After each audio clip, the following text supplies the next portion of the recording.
welcome back to the podcast, everybody. This is another episode of Lost in the Dark, and tonight we have a very, very special guest. In fact, as far as the definition of special guests go, this is about as special as it can get in some sense. This is a person who, when she was born, I was in the hospital waiting for like 13 hours. And then I remember the next day vividly because my dad took my sister and I out to the movies. We saw that was the Fellowship of the Ring, the first Lord of the Rings ever movie had just came out, the first one ever. And so this is a person that I will, in some sense, always see as a child in some ways. But I remember a day coming home from school and walking in the front door and seeing this little tiny human being who was sitting in a like an office chair. Their feet couldn't touch the floor, but they were typing about as fast as I probably could at the time. And it fucking was insane. It's a little fucking genius. And now this person is almost an adult, a world traveler, and has some pretty high aspirations in life, ladies and gentlemen. This person is my other sister, who has only made one appearance on this podcast so far on that special episode we did in the airport. What airport was that? Boston Logan. Fucking airport. Ugh. Garbage. But this person is my sister, Grace Barjasak. How we doing, Grace? Goose, as I call her. I'm doing pretty good. I've just learned that to get to hear you say nice things about me, I have to come on your podcast. So, because that was the nicest description of me you've ever given. Well, maybe that's what it takes. But anyway, I wanted to talk to you because we just so people know I just left the country for the first time ever besides fucking Canada, which I personally don't count because they're right there, for us people from Michigan. But it's the first time I ever went overseas anywhere, and I went with you to Scotland. But you just got back from a trip to Germany that I wanted to talk to you about badly. Because Germany, now, despite how much I still don't like flying. Hey, did you get an airplane with 3 rows?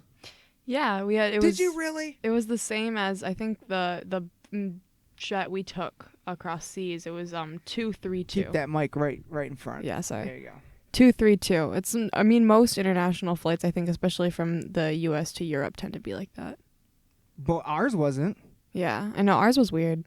What the fuck is that about? I have no clue. It's really annoying. Really annoying. But in any case, so you had the big cool airplane. And I know you had some delays, didn't you? Because I was tracking.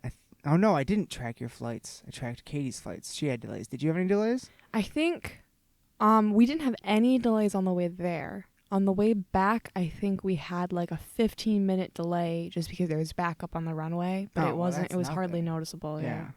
Shit. Katie had a big delay. It was good you weren't coming home. It was like 2 days earlier. You would have been like all the flights in Chicago and New York were grounded because of storms. Yeah, I heard about that. 2 days before you were coming back. But you were in Germany, and despite our, the experience in Scotland was awesome, but traveling was garbage. And despite my dislike for traveling on that level, at least, outside of just getting in a fucking car, I'm fine getting in a fucking car and going anywhere. But outside of traveling like that, Germany is still a place I'd like to visit because that's where Wacken is, which is the biggest heavy metal concert in the world, and it's like Mecca. Like I gotta go there one day.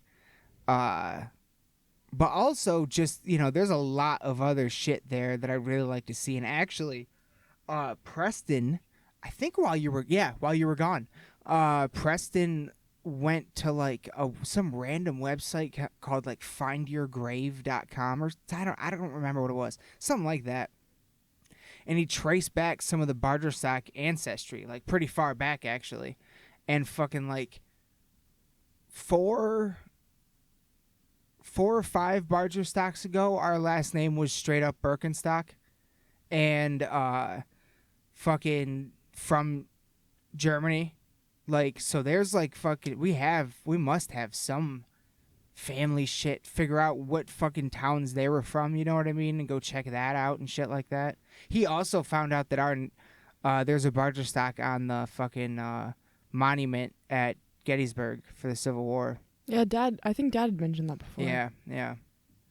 But yeah, we found a picture of it and stuff. It was pretty cool. But yeah, so Germany's just a place I still, despite how much I don't like traveling like that, I'd still like to. There are still places that my want to go there trumps my annoyance of travel. How was your time over there? I had a really good time. It was a lot of things happened. I was there for a long time, about 20 days. Yeah, you were there that's pretty much 3 weeks. Yeah, and it was really good, I think, overall. There was just a lot of crazy stuff happening, just traveling. It was about a group of 20 people. I was traveling in a student group. Yeah, that's insane. And it was just, I mean, traveling, anytime you travel with that many people, right. It's insane. Yeah. But just traveling, especially with that group of people, it was just a really wild trip, I think, overall. We had, I think, overall a really good time. We did have one hospitalization. We had one kid go to the hospital. No way. Yeah. Really? For what? Yeah. It was towards the very end of the trip. We were on our last leg of the journey, and it was 3 days before we were flying back home, and we were just walking around in a park. It had been like 80 degrees, and we had one kid collapse on the ground, full seizure.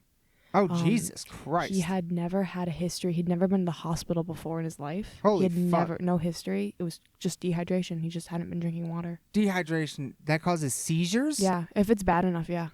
What the fuck? Yeah. And my my teacher had to get in the ambulance with him and everything. It was wild. Wow. His mom, actually, we met his mom the last day of the trip because she flew in to stay with him. In How the long hospital. was he in the hospital? He was hospitalized on Friday.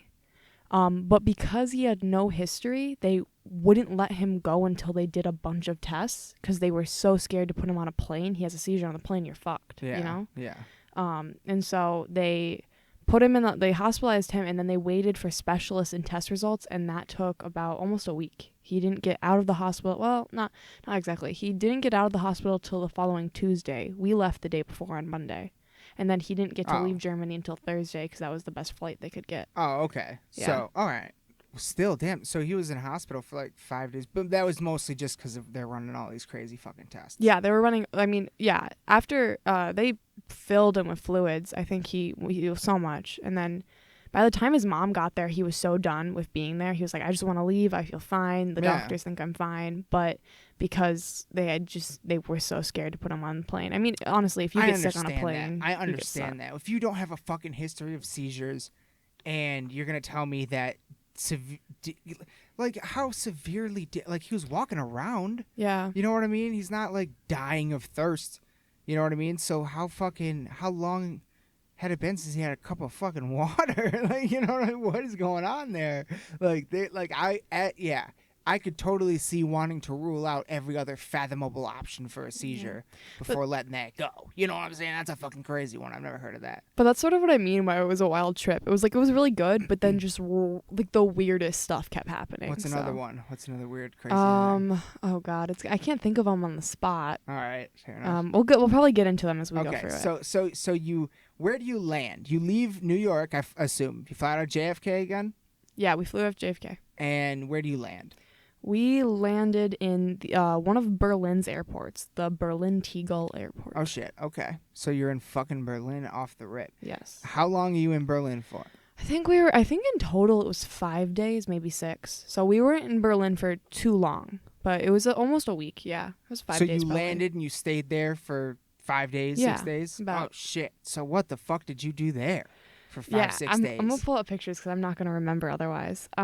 So Berlin is a weird city. Well, wait, real quick. The fucking hotel you guys stayed at, was it like old, like ours in Scotland, or was it a bit more updated? It wasn't like ours in Scotland, like that old. But okay, so here's the thing about Berlin, is that there's a lot of old things in Berlin, but a lot of them aren't parts of them aren't very old. So like during World War II, so much of Berlin got bombed, and And even the parts that were like on the eastern side, so much stuff got constructed differently than it had been before, even on the western side too.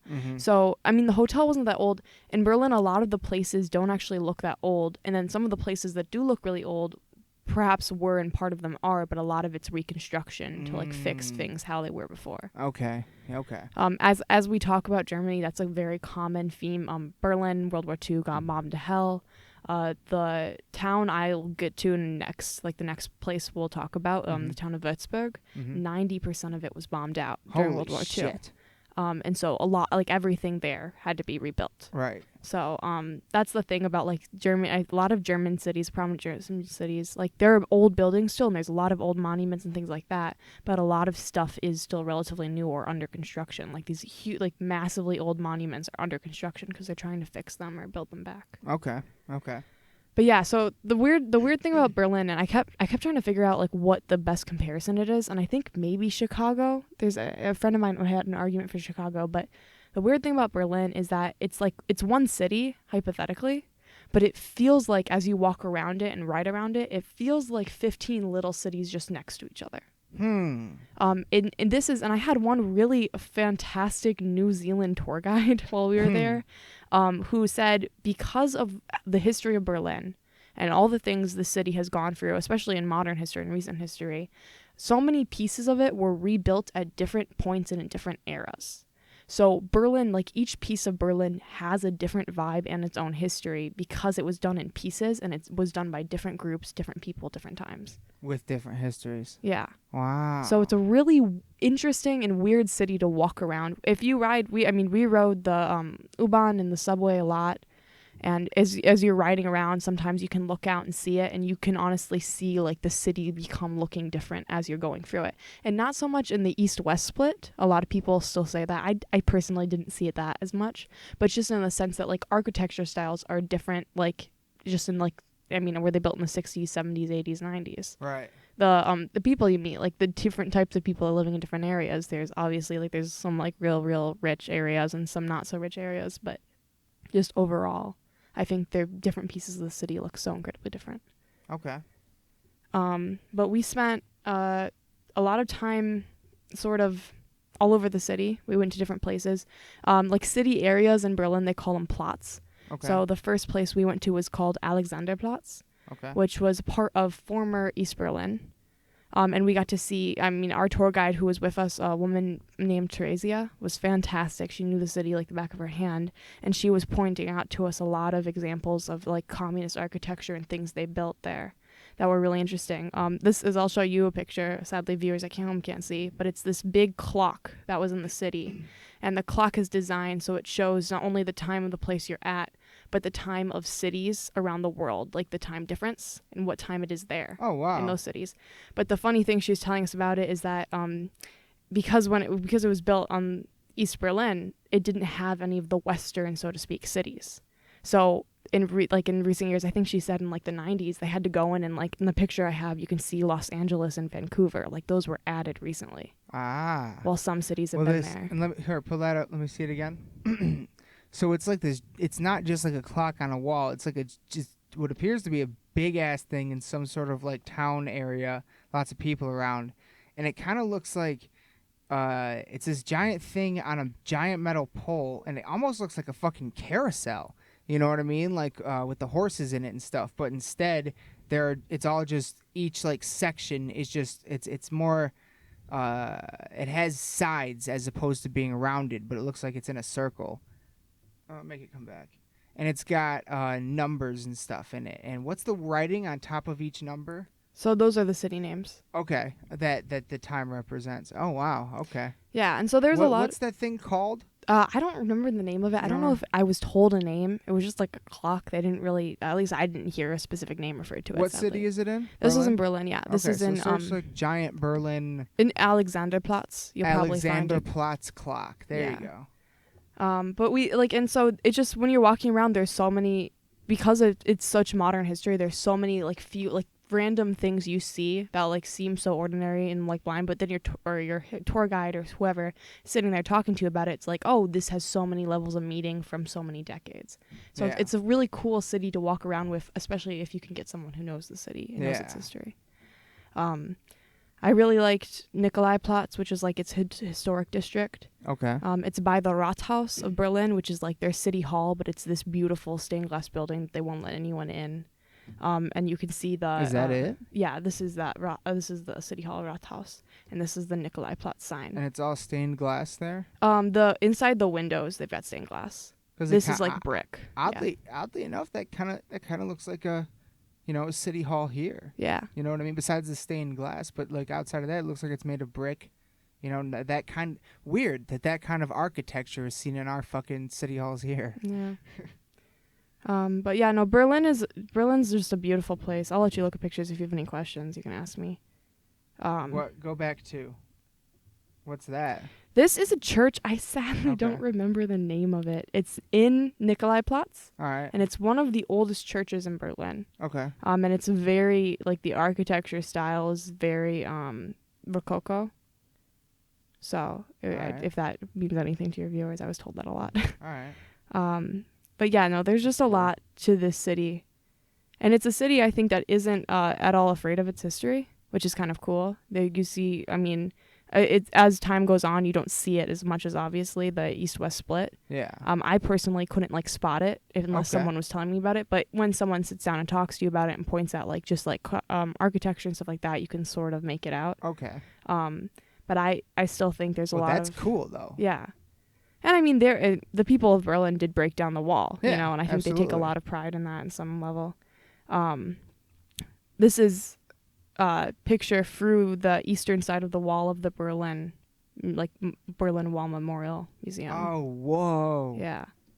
Okay. And so what, did they leave like a portion of the wall up and build a museum around it? Yeah. So it's this is really interesting. There was a church that was near the wall, like near a portion of the wall. Yeah. And when it was all coming down, they said this is on our it was like on their land, kind of like real next to it. It was really close. It was kind of, I wasn't clear on the property rights of it all, but they were saying we want to leave this up because we want people to be able to see it. And so there's parts of it that are like still like kind of just like bare concrete. There's some graffiti on these parts, but they're pretty much like concrete and you can see them. And then there's parts in different parts of Berlin that are now like the artists have taken to it. Mm-hmm. And so they've saved some of like the classical art of it. But there's like regularly there's parts of the old wall that like they let artists come in and repaint like now modernly. That's so cool. like people can do like new kind of artistic representations. That's cool. Yeah. To like leave small portions of it up, you know, never forget, especially in terms of like a museum. That's brilliant to put a museum around it. And for artists, yeah, that's really cool. I like that they did that for sure. And because of just the size of the city, like those two portions aren't next to each other. And the wall was so long. Yeah, but like there was so much like just left all around. Mm-hmm.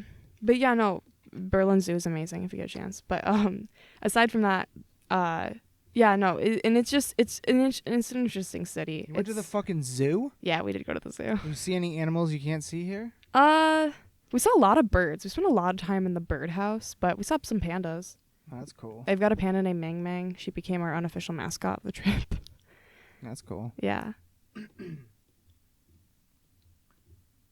All right. So in the city of Berlin, how was the food? Okay, this was a point of an interesting point between my group, I would say. So German food, traditional German food, is, I would argue, a lot like Midwestern food. Yes. It's very meat, potatoes, yes, bread. Yes. Very solid, those three kind of thing. Yes. We didn't like get to pick our restaurants. The tour, like the way the group was set up and the way, I mean, if we have a group of 20 people, that's hard. But the way our group was set up. Who picked that? Our tour guide. She made reservations and stuff. Nice. Okay, that's even better because then they're not going to take you to fucking McDonald's. No, they didn't. Nice. It was kind of split. I think they were trying to give us some opportunity with it. So she picked and made all of our reservations for dinners, and we didn't actually even order a dinner. She already, like, because of how big we were as a group, she would order, like, we'd all get the same dish. We would one vegetarian. She'd obviously get something different. But we'd all get the same dish, and then it was always traditional German food. She was very committed to having us try traditional German food, which was great, and it's a good commitment to have. The struggle is traditional German food every day for a couple weeks is hard. Yeah, that's kind of deep. Like, it was a lot. Let's change it up. The saving grace, so to speak, was for lunches almost every day in Berlin and almost every day in Munich. Maybe less true in Munich, but definitely almost every day in Berlin. We were taken to like a city market, so like an outdoor kind of like we'd call it a farmer's market, but it was just in the middle of the city, and they have food vendors, and they would say just go get whatever you want. You have like 2 hours. Okay. And so we would go get market food. In Berlin, I'm convinced there's always some kind of open air produce market, like somewhere in the city. That's always. Cool. They were every day we found them, and every day was a different location. And some of them operate some days, and some of them operate some other days. I don't know if it's because it was just summer or what, but it was kind of amazing to just constantly see this, like, people buying produce straight from, like, a vendor just on the street. And so it was really awesome. But the food, I liked it. I think I definitely got a little sick of it after a while, but it's delicious. Best sausage you'll ever have. Germany. That's Germany. German mustard. I don't like mustard. It's a vein of my existence, but I ate it while I was there because their mustard is better. The way they make it is delicious. Oh, yeah. Bread, their bakeries are amazing.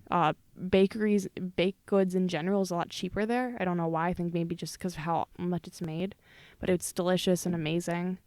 Kind of everything you would hope for in German cuisine, I suppose. Oh, yeah. The other thing Germany's really got is Turkish cuisine, because if you know a little bit about modern history and the Balkans and Germany and stuff, a lot of Turkish people and like about a generation ago moved to Germany. A lot of immigrants to Germany. So there's about 2 generations of like a pretty decent sized Turkish population. If you ever get a German movie, they'll always have a German subtitle option and a Turkish subtitle option for this reason.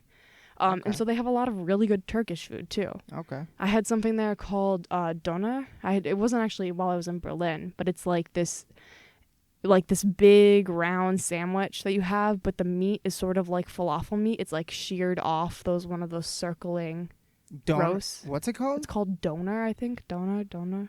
Because that's weird. Because there's something in Canada that they call them donairs. I've never had them, but I think there's some kind of like sandwich, kind of like some kind of po' boy, like from the South, you know what I mean? Like it could be something similar. Some variation, you know what I mean? But it's delicious, so that's all I got to say about that. Oh, yeah, that's interesting.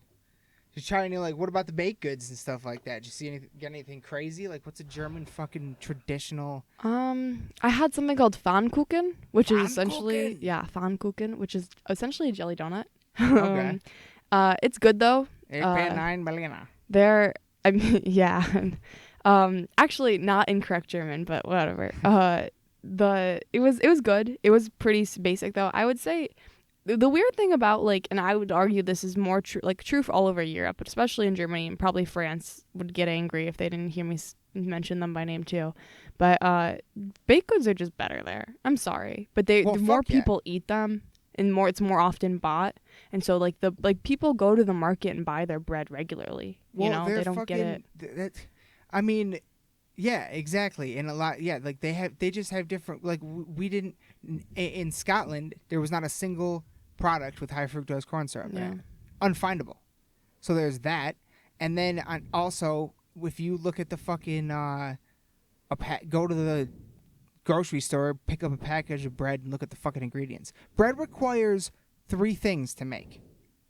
The ingredients is all this fucking crazy ass shit that we don't. That's why bread's fucking shitty for us over here. Unless you know, we got some bakeries around here that make fresh bread with only the 3 ingredients that you fucking need.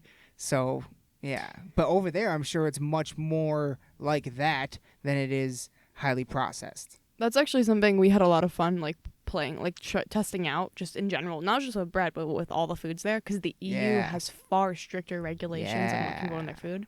My teacher, the teacher from my high school that went with us, did a test, did a quiz not a quiz, but like did a test a couple of years ago when he went on this exchange, and he brought home a bottle, like just a regular bottle of Fanta from Germany, and the US bottle, and he let them sit next to each other for a couple months.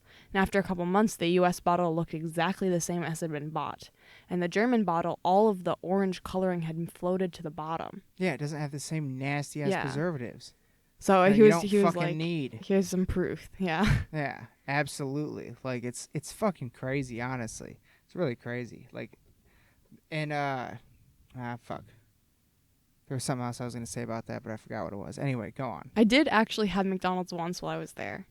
Did it taste different? Oh, well, that's what I was gonna say. When I was over there, when we were in Scotland, almost the day we left or something like that, I had I had a small bottle of fucking Coca-Cola, and it was delicious and wonderful. And then when we got back and had that massive delay at JFK, I said fuck it and got another thing of Coke, and it took one sip and it tasted like asshole, and I fucking threw it away. Immediately, like I don't even want to fucking drink pop over here anymore because it fucking doesn't taste good anymore. I didn't have that many experiences with pop that like stood out to me, but definitely their McDonald's tastes different. I only had it once, and it was late at night, and we were kind of tipsy, and we wanted something to eat. I had chicken nuggets because that's who I am. And it was definitely chicken that was more real. Banging ass chicken nuggets. I will say, I kind of like the disgusting ones more. There's something about just a disgusting chicken nugget. Sentimental value to you. I know my friend had a chicken sandwich, and he was like, "This is good, but it's not the same, and I don't need that right now." So it was interesting. Huh. But yeah. Should I move on to the next leg of my journey? So do you have like Berlin questions? Well, yeah. In Berlin, did you visit any museums? Yeah, we visited the Berlin Wall Museum, which wasn't much of it. It's more like you've got photos and then a movie kind of. Okay. The big one we spent time at that I recall is the DDR Museum, or the GDR Museum in English, which was the East Germany museum essentially. Okay. And they have, and it's not that big of a place, but they're doing a lot with the space they have, and it's essentially just committed to showing what life was like in East Germany. Okay. And they have all these artifacts, and I mean, it's not that different, but there are definitely differences, and it's kind of interesting looking at them and playing with it. And on some level, it's just like, oh, this was different because it was back in the 60s and 70s, and some level, it's like, oh, this was different because they were they were taught different things, believed different things. People, yeah. Yeah. And so it's kind of just interesting to look at. That's pretty cool to see, though. Hell yeah. All right. So on from Berlin, where do you go next? So next, the next leg of my stay in Germany was the homestay, as we called it, which was I was with a host family for about 12 days. So just to explain, she went with her high school to go to fucking... This is an exchange program. So you were essentially a foreign exchange student. Yes, I was. I was in a weird situation as the only person in my group that had two host families, because they wanted to take a certain number of people to the U.S. and we only had a certain number of people going to Germany. So I was given two. So I ended up staying with one family for 6 days and another family for 6 days. Okay. In what location? This all took place in a city called Würzburg. Würzburg. And how far is that from Berlin? I think it's about 3-4 hours drive. How did you get there? We drove in a bus on the Autobahn. No way. Yes, but it's less cool than you think, because while the Autobahn has no speed limits for beautiful speeding cars, if you're in a bus, there is a speed limit. Oh. Because if you have a certain number of people, they have to put a speed limit on you. What was the speed limit? I don't remember. Okay. And it was in was kilometers. It still fast? Yeah. It was still fast. I mean, the thing about Germany is, in all European countries, they aren't as big as the US is. Yeah. So, I mean, from where we live to the top of our state is 4 or 5 hours. Yeah. And it was definitely not that long. So how long were you on the Autobahn for? Probably like 3-4 hours. 3 hours. So did you see any crazy fucking cars? Kinda. I slept mostly. Oh, okay. Fair but honestly, like it was a lot. It was a lot of just people getting to work. Yeah. And trucks, doing their job and stuff like that. I didn't see any wild cars. I did learn why the Autobahn has no speed limit. Why? From a friend of mine. Germany is well known for its car manufacturing. Yes. They've got a lot of amazing Mercedes, BMW. Actually went to that museum. Volkswagen. Yeah, Volkswagen, the People's Wagon.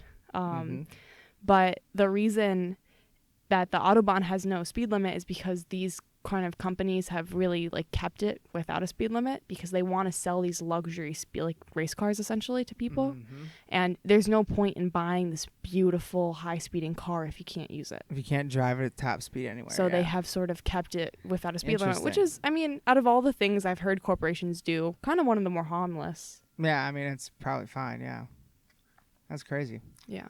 Okay, so you're in, where were you in again? So we were into Würzburg. Würzburg is, it's more so in southern Germany. It's in Bavaria, but it's a part of Franconia, which are all these just like old terms for regions of Germany. If a little bit more modern history, it was a part of the American sector after World War II. And so it became a part of West Germany, but it was distinctly a part of the American sector. So yeah, Würzburg, Germany. How long were you there for? I was there for about 12 days. So that's It was the majority days. of our trip, yeah. So on this, so you're in the first house for how long? We were 6 days. Okay. So what was that like? What was that? So was the house basically just somewhere you spent the night, or like? Well, we were with so during the day, there were a handful, I think 2 days where we went to school with our exchange partners. We went to a German, essentially high school. They call it gymnasium. It's not quite like our high schools. You have to test into them, and you of tends to be the more well-off kids or the smarter kids. But we went to them with school for 2 days. But aside from that, we essentially did field trips during the days, and then dinner for evening. We were with our host families most nights, I would say. Yeah. So what kind of field trips? Oh, lots of them. The first one that comes to mind is Point Alpha. Point Alpha is the farthest point east along the east-west split. So like when Germany was split in half, and it was a part of the American sector. So it was essentially an American military base.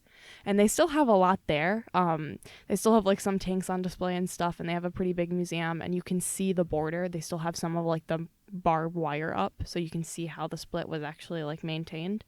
And it was kind of cool to listen to the people who were essentially working at this museum, because they had a lot of knowledge on it, and they were telling me how in a couple months they're having sort of like a remembrance of what happened, and they have a bunch of American generals and like retired soldiers coming back to this town who were stationed there during the 70s and 60s and 80s. Wow. Another place we went to was the place I want to tell you about. We went to a salt mine. Oh. There's a lot of salt mines actually in Michigan around Detroit. Yeah. Yes, I don't know if we're doing anything with them. We should be. I think they're like vacant. Because these people know how it's done. I'll show you some pictures, but these salt mines went down a major elevator, and we got hard hats and jackets. Yeah, you can see us. Yeah. And we got into these essentially like open truck backs, but they weren't. They were just like, it was like a kind of a cart being pulled. We went into these tunnels. Sometimes the tunnels would only be like sitting down for me, like maybe like 5 inches above my head, and we went swooshing through them real fast. Oh my god, it was great. It was like a ride. I loved it. I love the thrill rides kind of stuff. And we went to these salt mines, and there was an area of the salt mines that I really want to tell you about, because they use it as a concert venue. What? And it's the area you're looking at right now. I can send you these pictures if you want to like post them for clarity. Do you know what the salt mine's called? I don't recall what the salt mine's called. Where was it? It was near Würzburg, and I'm sure a little bit of research, I could contact people and find out the name of it for you. Search Würzburg salt mine concert venue. I'm sure it'll pop up. But they use in the salt mine laser shows. Holy shit. And they have I don't know if you want me to play the video. Yeah, play it. But I have my audio off. But they were playing just like the Pirates of the Caribbean theme to us, just so we could see the lasers. Oh my god! And it's like a Trans-Siberian Orchestra concert. Yeah, and it's this whole open area, and the whole like the air of it kind of smells vaguely of salt, but beyond that, it's fine. and it's just this like crazy, like they fill it up with like they've got mist going, and they have these major lasers. And I've been to a Trans-Siberian Orchestra concert, and they're amazing. And I dare to say this may have topped that as far as like the visual appeal of it. This is wild. Like, wow. It was beautiful. Really cool. Holy shit. And it was and like they were real casual about it. They're like, oh yeah, we have concerts down here sometimes. And like I feel like concerts, anytime you have a concert just in a crazy venue is fun, but like in a mine is like wild. A fucking mine, and a fucking salt mine. Yeah, that's insane. I would love to see a concert down there. Wow. Holy shit. But it was an interesting time. And then the rest of the mine was pretty cool, I would say. Not as cool as that. The best parts were like the riding around, I would argue. This was a mine. The mine was used historically, was where the Nazis stuffed a bunch of treasure. And when the US got there, they were like, we got to snatch this before the Soviets come. So they took all of this gold and all these paintings and ran off with it because it was becoming a part of the Soviet sector. So it was kind of interesting to learn about that. And then they also have like crystals down there. And they actually have a room where they have like multicolored lights, and they lit up all the crystals. Oh, that's amazing. And it was really cool. Jesus, that's awesome. We took another day. We went to a city called Weimar, which is just a really old city in Germany. Okay. And it's a lot of historical. The Weimar Republic was the time period between the two world wars, and this was essentially like it's kind of an unofficial capital, so where a lot of the legislation was happening between those 2 points in history. And after Weimar, I don't have any pictures of it, but we went to a place called Buchenwald. Buchenwald, I think I'm saying that right. Buchenwald is like 10 minutes outside of Weimar, and it is a concentration camp. It was a concentration camp. And it was, I think, I'd have to look up more to get stats right, but it was a prominent one. I mean, they all were prominent just by nature of what they were. And we walked around there for a while, and we learned a little bit more about the history of it. It wasn't a death camp. Those were mostly based in Eastern Europe and Poland. But it was place a lot of people sent. A lot of people did die of starvation and disease there. And it was it was a very interesting place to be. It's one of those places that you can't, like, you walk around and you feel death on you. That's fucking, that must have been fucking surreal. Yeah. Jesus Christ. What was it called again? It's called Buchenwald. Buchenwald. Wow. All right. So you went to Buchenwald. I'm going to have to look that up. It's just, and I mean, the people who maintain it do a very good job, I think, of like trying to keep the memory of it. It has an interesting history beyond what you'd expect. Obviously, it was used as a concentration camp during World War II, but after it, that area of Weimar and that area overall was part of the Soviet sector of Germany when it was occupied. And the camp was essentially reopened and used by the Soviets to house political prisoners. And quite frankly, a lot of them died too. Damn. And so it was used twice. And it's interesting. We had a lovely tour guide who was actually from Ohio, who was in Germany studying. And this was part of, like, she had a job at this museum, and she was a tour guide for English speakers. All right. And she was telling us about just the changes the camp has gone into, and how, like, they don't have a lot of the old barracks and things like that because it was reused, and things were taken down and reused and replaced and stuff like that. Damn. But it was just an interesting place to be in. That must have been fucking crazy. Yeah. So what was it like in Würzburg? Würzburg. Like, what was it like in that town? Würzburg is a university town. That's what it's kind of known for. The population's a little bit bigger than East Lansing, but less of its population is dependent on the university. It's a far smaller university. Okay. I would say I liked the town. I thought it was nice. It was had a lot of downtown, and like a lot of these European cities, you talk to people and they're like, oh, it's just a boring old town, but then you walk in, they've got this massive fortress on a hill. Yeah. Like low-key medieval fortress on this hill, and they have these old statues from hundreds of years ago. So it had, I thought, so much history. I kept joking to my exchange partner she lived in like a fairy tale land, because it just looked like that in the older part of it. A lot of people. It was very, I thought, like had a very young energy. That's kind of like something the town takes pride in, is that because it has a university, it has a lot of young people, so a lot of youth culture. It was a really fantastic town to spend almost 2 weeks in. I'm really glad that's like our exchange kind of city. It was just a really, really nice and beautiful place. If you can look up Würzburg online, I highly recommend it. It's just a really interesting place to be. What were the houses that you stayed in like?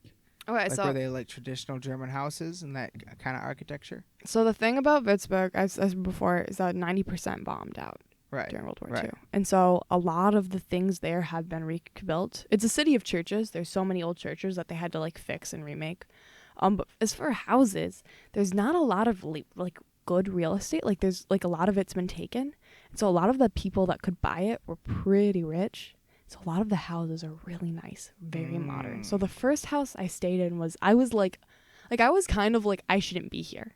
Damn. I was like, this is too nice. I genuinely, like, I loved the family. The family was unbelievably kind, and they were fantastic host family. But I was like, I'm gonna like get your house dirty. Like, I don't want to like with my body, like just being here. I was like, I don't know. I'm from Lansing. Yeah. The second house I stayed at was, I felt it was still really, really nice, but it was like felt more like a home to me, less like a museum. So I really liked that. But it still had like just like random weird things that if I brought up, they would have been like, why do you notice this? But like a spot, like a staircase, and it wasn't like super, like it wasn't super fancy, but just a staircase that like kind of spiraled. Yeah. I was like, we would never see this in a house in Michigan. Not like, really in Michigan, no. Yeah, that's true. But I was like, this is kind of cool. Like the town, all the other houses. parts of the country though. Yeah, maybe. We had a spiral staircase at the house we stayed at in Key West. That's cool. Yeah. Well, that's crazy. That's pretty awesome, though. So you got to stay in some pretty nice places. Yeah. Generally, my teacher told me generally the real estate in Würzburg is very expensive because it is a university town. A lot of people live there. Yeah. So if you own a house, it tends to be pretty nice. And so, like, what kind of fucking food did you eat with those families? My first host family, it was kind of just like whatever they're having for dinner. Like we had spaghetti one night. Okay. It was really casual. We had like, I think, chicken salad one night. It was really nice. My second host partner was very committed to me trying classical German food. And actually, another person. Yeah, I had a little bit more fun with it with her. I think because she was having a little bit more, she was very excited to like share this with me as opposed to someone just saying, eat this. Yeah. But I will say like I remember one night the mom, and I got so lucky. My first host mom had spent a year in America, and so her English was really good when she was in high school. Nice. And my second host mom was an English teacher. Oh shit. So I was like, hell yes. So I remember when I was with my second host family, at one point the mom was like, okay, so for dinner tonight we're gonna have, it's very traditional German. If you don't like it, please don't feel like you have to eat it all. We're having some part of the dish is sauerkraut. I know a lot of people don't like it and don't eat it, and I just started giggling. I'm like, my grandma serves this to me like once a week. Yeah. It is no worry whatsoever. Yeah. I mentioned we had BJ, you'll know it by the name angel wings, the baked good grandma brings. Yeah, it's yeah. And it's called like krucha. Okay. We call it as the Polish word. Dad knows that. Dad can say it properly. Our family's Polish, more so than German, far more so. I don't know what lies. A little bit of both, but yeah. Far more so Polish. But I told, like, when the host mom pulled out a plate of this, and I was like, oh, my grandmother she gets this from a town just a little close to mine, and we have it, and it's like a really kind of a big deal when we do, because normally it's around Christmas time or something like that. And she was like, really? And I was telling them like my family history, and like we have Polish family history, and she started asking the kind of foods grandma makes, and she started giggling. She was like, okay, so like my daughter will be fine in your household, like we eat the same. Oh yeah. So yeah. Oh yeah. Yeah, and Michigan in general has a big German population. Actually. Well, the whole Midwest, yeah. But there's a pretty sizable one here too. Yeah, kind of weird. It's on the west side of the state, in the upper part of the state mostly. At one point, one of my host moms looked up like cities in Michigan to visit, and she saw Frankfurt on the list, and she was like, "What? Frankfurt, Frankenmuth?" She was like, "Why? We have an entire German fucking city here." Oh yeah, it's just like settlers from Germany, and they named the city that, and they saw Holland, and I was like, same situation. Yep. They're from the Netherlands. Yep. So yeah, that's kind of interesting. Yep. Have you ever been to Frankenmuth? I've definitely been to Frankenmuth. Yeah, that place is. How accurate is it? Not very. I mean, like in Germany, you go out into the country. Okay, so here's a question: in like a city like Berlin, that's what I meant, not Frankfurt. I went to Frankfurt, not Frankenmuth. Sorry. In a city like Berlin, like you just said, they have the Autobahn. This is a place where they have lots of vehicles. It's a big thing over there. was their shit as tight together as Scotland, or were their roads more like ours and like spread out a little bit? I mean, the Autobahn was like obviously spread out. I think like the city streets, well, I think the streets are fine. I didn't notice them particularly. But did you in Scotland notice how tight they were? In Scotland they were tighter, but okay. I had the opportunity 2 years, maybe 3 years ago now, to go to Ireland.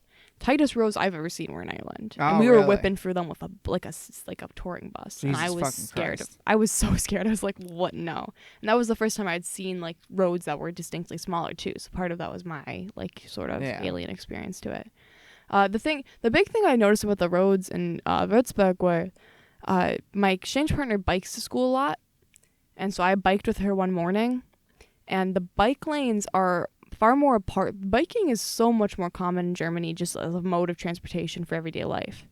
And sometimes it's on the sidewalk, sometimes on the road, but they're taken very seriously. If you're in a bike lane and a biker's coming by, you're the asshole who's in the bike lane. It's not the other way around. And a lot of times we had that problem. Like a lot of people in my group were just like didn't look and wouldn't think about it. And so they were constantly, my teacher was grabbing them and pulling them back or saying move or something.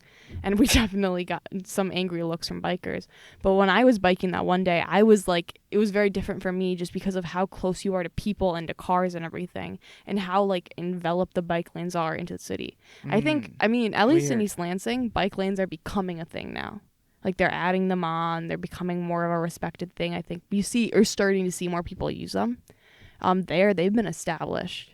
That is a thing that people respect there. Interesting. I don't respect them. It's a good mode of transportation. I have nothing against bicycling. It's just I don't like having bike lanes in roads. I think it just increases danger for everyone involved. Well, a lot of times they're on the sidewalks. They're part of sidewalks. That's fine. But you can't walk on that side of the sidewalk. Fine. I'm even fine with that. But don't make it part of the road that my car can't drive on, especially here where we have to pay fucking taxes to drive on our roads and a bicycle doesn't. You know what I'm saying? That's fucking bullshit. But anyway, that's a whole different topic.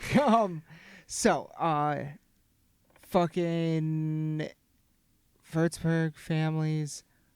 And that's pretty much everything then, isn't it? Yeah, I'm trying to think if there's anything else. Any other places we visited? Any other like? Did you go to any like art museums? I don't recall any like distinctly art museums. I know there was one day. The reason I got Frankenmuth and Frankfurt confused earlier is because I did spend one day in Frankfurt. Frankfurt, Germany. My exchange partner, who is the one who will be staying with us in September. They come to us in a couple months. She and her friends were like, let's take you to Frankfurt because it's kind of a cool city. They call it a very international city because it has the airport and they have a large like kind of international population. Okay. So for them, it's a very fun city to like go visit and like go shopping and stuff. So we spent a day there, and it was, I think, the sort of, as odd as it is, the far more modern city than Würzburg, but I saw a lot more like would probably be considered very traditional German architecture built into the city. I think that's a city that's really tried to like claim that as a part of like what they are and who they are. But beyond that, it was just like, it felt like parts of Chicago. Like, like walking around, like very nice. It was very clean and everything, but it was kind of a fun city. There were definitely like a lot of mixing of like different kinds of people from different parts of the world. Saw a lot of protests too, not necessarily against Germany itself, but like against other governments and things like that. It was kind of interesting. But yeah, it was a cool place to visit. It was a cool place to just do a day trip, I think. Did you see any like shows while you were over there? Concerts? Like plays, anything? No, I don't think so. Okay. I don't recall, at least. Okay. So, you brought me something here. Yes. You brought me something called a mini bunter mix. Yes. And this is a series of different sorts of chocolates with different sorts of things in them, right? Yes, they are. I figured out one. Which one did you have? I tried the graham cracker one because I figured out which one. Oh, that was one of my favorite ones. Yeah, I liked it a lot.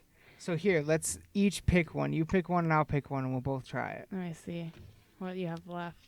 I only tried one. The reason I got you these is because one of my host families got me like a bunch of these. Okay. And I think this is the graham cracker one.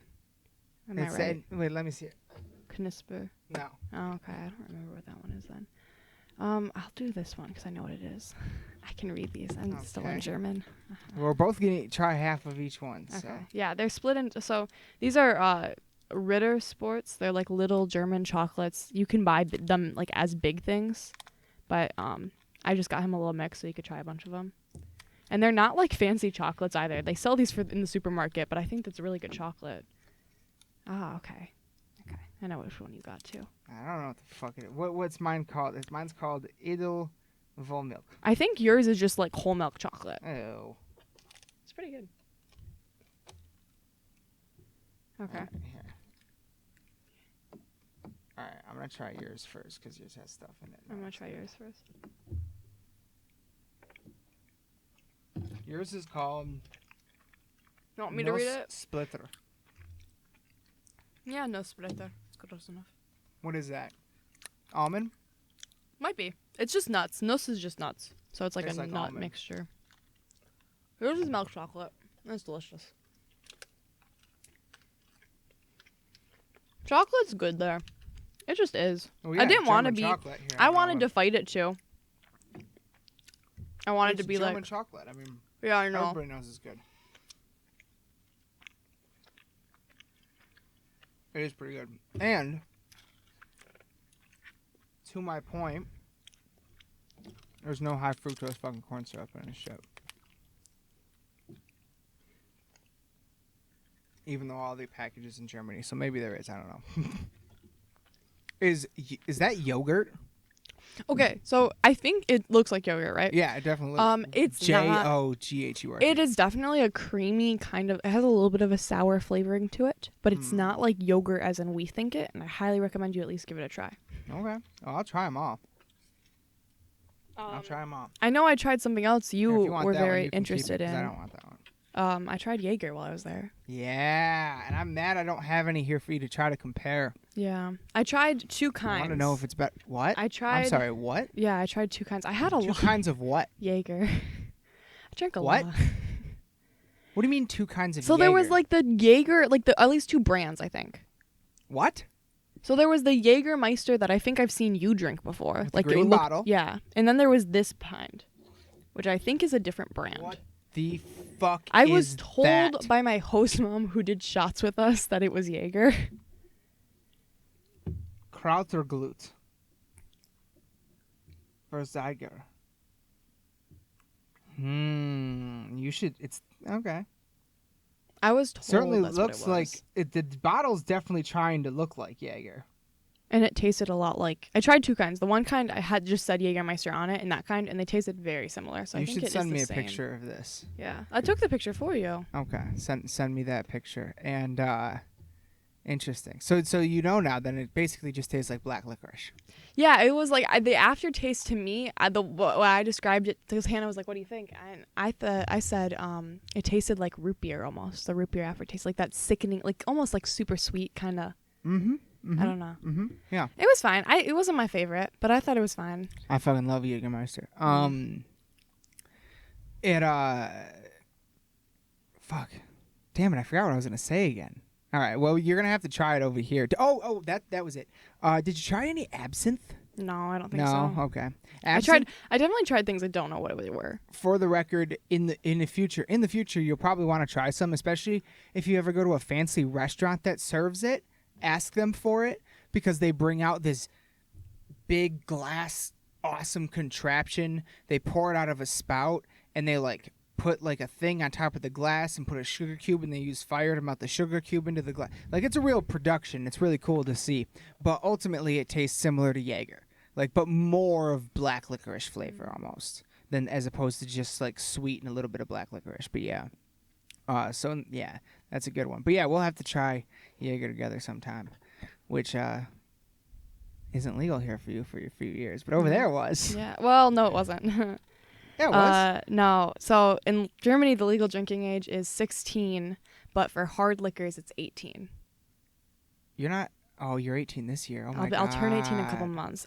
Actually, so the fun thing, if you're ever in Germany with a German teenager, the one thing I guarantee you they all know is the one liquor store that doesn't card. Ha! And I'm sure, but here, that's the thing, though, is it's a different culture over there. Like, Yeah, most families let their kids try wine at like 13 and like, you know, have wine for dinner at 13 and stuff like that. At least that's what I was told in my German class. Yeah, no, and that's by my definitely German true. friends. They definitely try alcohols less sooner, and I really thought I would be more for like that kind of open like relationship with it and like less taboo on it. But I will say the one downside to that is kids are always going to underage drink no matter what the drinking age is. Mm-hmm.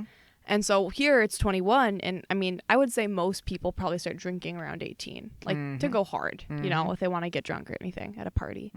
There, the drinking age is 16, and I definitely saw drunk 14-year-olds in public, and that did not make me comfortable. That's I was a like, little weird. You need to go home. You are a baby. A little weird. So that's a little weird. Yeah. I'll give you that one. Yeesh. That's a little strange. I'd be like, what the fuck is this? And it's funny because you're at this, like, I was at a festival. The festival there was called Kiliani, and it was like a town fair that was there while I was. Oh, okay. And so we went, and it was just they had like police all over the place, and they were just acting crazy. And I asked my exchange partner once, I was like, what if like they card them? Like, what did they say? And she was like, yeah, you just say they're crazy. They probably don't fucking card them. Yeah. Like, yeah, it's a very. different I mean, you culture. have to be like throwing up for them to card you. Yeah, it's a different, you know. Yeah. It's just a different. They handle it differently. They look at it differently. Very interesting. Very cool. Very cool. So that's your trip, huh? That's about it? We did to Munich at the end. Oh, so you did go one more place after your 2 stays. So after Würzburg. Probably what, for like just a couple days? I think we were in Munich for 4 days. I might have gotten the math wrong on Berlin. We might have not been in Berlin as long as I thought. Okay. And I know like for example, like we started in Berlin and went to Würzburg, so some days we kind of split them. And did you fly out of Munich? We flew out of Munich. Yeah, we had a direct flight from Munich to Detroit. Oh, no shit. Yeah, it was really nice. It was like 9 hours, but it wasn't bad. Was it a 3-rower? 2, 3, 2. Yeah. What'd you watch? On the way to Berlin, I watched WALL-E, and I discovered I really love that movie again. I don't think I watched anything like concrete on the way back. I think I was listening to music and sleeping. I finally, since we've been back, I've started and finished Brooklyn Nine-Nine. Oh my god! Because I watched it's a great show. There. I got into it over there in Scotland. But Munich, how was Munich? Munich was cool. I personally like Munich a lot more than Berlin, and a lot of people in my group did.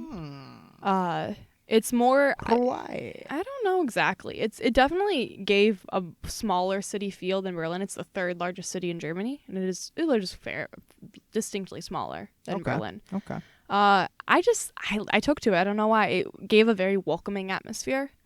Munich is a lot older. It's a part of Germany that is very right now economically prosperous. They're doing really good for themselves. Okay. And there's actually some talk about that part of, like, I mean, if you want to go deep into the conspiracies of geopolitics in Europe, some talk about that part of Germany succeeding. I don't think that'll ever happen, to be honest, but they're doing really well for themselves right now. And they have a history of independence for a long time. Munich is famous for its soccer team, its football team, which is very good. And I was told to root for them by my exchange partner. And then also they have a lot of breweries in Munich. And to be a Munich, like a official Munich brewery, you have to follow all these specific rules, and people do it so they can get tents at Oktoberfest, which also takes place in Munich. Which is sort of what the city's famous for. Yeah. Okay. Interesting. Did you go to any like museums there? Or? Oh yeah. The big thing I remember is we went to the Olympic Park there. Wow, they hosted the Olympics in the 70s, kind of a infamous Olympics because of the terrorist attack. That's right. We went to the Olympic Park, and it's kind of cool. They have this whole Olympic Park, and they still use the stadium for concerts and sport events. And then the rest of the park, they have like low-key markets in, and people can come play music and stuff like that. They try to use the space. Okay, that's really neat. So you've been to Scotland, Germany, Ireland. Didn't you go to Africa? No, that's Katie. Where else have you been? I've done Ireland, and then I've done a lot of the UK. I've done England and Scotland, and then I went Germany. Okay. But yeah. Wow. World traveler over here. Okay. Have you seen Spider-Man yet? No, I haven't, sadly. Damn. You need to go see that. Yeah, you need to go see that. All right. Well, we'll wrap this up.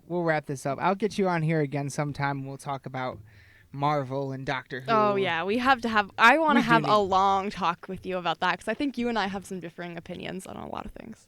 Well, absolutely. Yeah, absolutely. I challenge him on the nerdiness scale for those listening. Oh, without question. Without question. I mean, I credit you with the one for getting me into Doctor Who. Yes. So, yeah, there's a lot. So, yeah, but you are off on more adventures again tomorrow, aren't you? You're going to some sort of camp somewhere. Yeah, I'm leaving for the exotic Clare, Michigan, or it's near Clare, Michigan. Oh, my God. It's actually called Lake. The city's called Lake, Michigan. Wow. And I'll be there working in the sun for too many days. All right. Well, that'll be how long? When are you back? Saturday. Okay. So sometime maybe next week we'll get you back down here and do something cool. All right. Well, that's about it. Wrap this up. Thank you very much for being on this episode of Lost in the Dark podcast, and thank all of you very much for listening to this episode of Lost in the Dark podcast. Please be sure to reach out to us, lostinthedarkpodcast@gmail.com. Follow us on Instagram, Facebook, YouTube, and iTunes. And yeah, that's about it. Thank you all for listening. I love you all to death. Raise your horns, bang your heads. Good night.